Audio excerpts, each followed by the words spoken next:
Hi అండి. Today recipe వచ్చేసి పనీర్ పులావ్. ఇంట్లోనే ఈజీగా బాస్మతి రైస్ లేకుండా నార్మల్ రైస్‌తో కూడా చాలా ప్రిపేర్ చేసుకోవచ్చు. చాలా టేస్టీగా కుదిరింది ఈ పనీర్ పులావ్. తప్పకుండా మీరు కూడా ఒకసారి ట్రై చేసి చూడండి. అండ్ ఛానల్‌ని కొత్తగా చూసేవారు లైక్ చేయండి, కామెంట్ చేయండి, సబ్స్క్రైబ్ చేసుకోండి. టేస్టీ పనీర్ పులావ్ ఎలా ప్రిపేర్ చేయాలో చూసేద్దాం. ముందుగా ఒక బౌల్లోకి ముప్పావు కప్పు దాకా పెరుగు వేసుకున్నాను.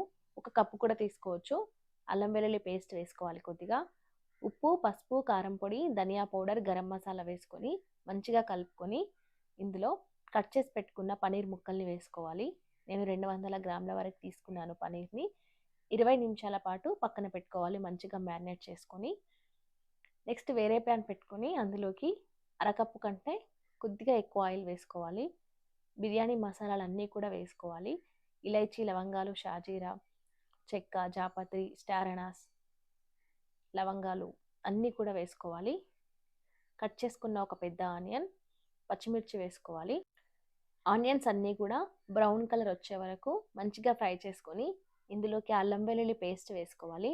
అల్లం వెల్లుల్లి పచ్చి వాసన పోయేంత వరకు కలుపుకున్న తర్వాత కట్ చేసి పెట్టుకున్న 2 టమాటా ముక్కలు, ఒక క్యారెట్ వేసుకున్నాను. క్యారెట్ ఇష్టం ఉంటే వేసుకోవచ్చు, లేదంటే లేదు. మీకు నచ్చిన వెజిటేబుల్స్ అన్నీ వేసుకోవచ్చు.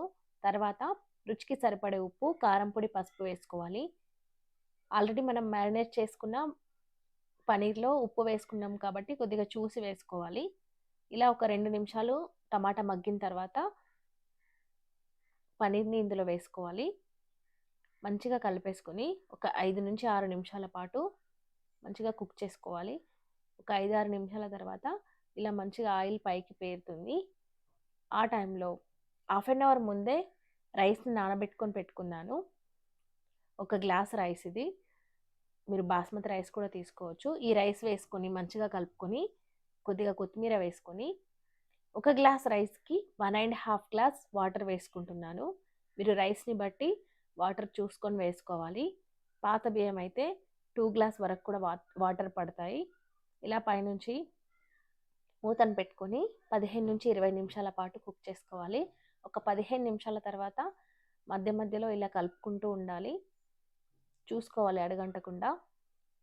మీకు ఉడకలేదు అనిపిస్తే మరో 5 నిమిషాల పాటు దమ్ చేసుకొని సర్వ్ చేసుకోవడమే.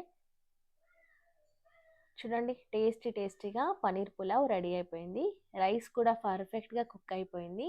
చాలా టేస్టీగా కుదిరింది. తప్పకుండా మీరు ఈ స్టైల్లో చేసుకోండి. వీడియో నచ్చితే లైక్ చేయండి, కామెంట్ చేయండి, సబ్స్క్రైబ్ చేసుకోండి. మరిన్ని వీడియోస్ కోసం బెల్ ఐకాన్ క్లిక్ చేయండి. ఈ వీడియో కనుక మీకు నచ్చినట్లయితే మీ ఫ్యామిలీ మెంబర్స్కి షేర్ చేయండి. చూడండి, పుల్లలుగా పనీర్ పులావ్ చాలా బాగుంది. తప్పకుండా